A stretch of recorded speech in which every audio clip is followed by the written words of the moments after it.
খেয়াল করে যান যান।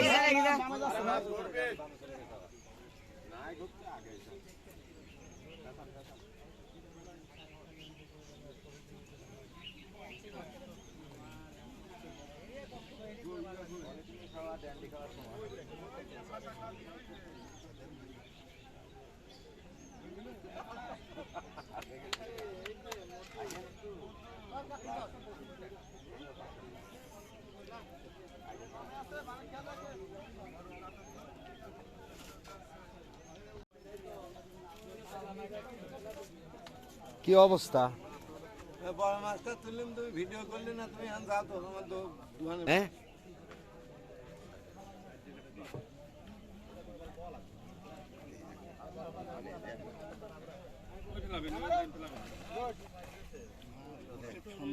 এই লুরু ভাই, এই যে এই দিক বুঝি করেন।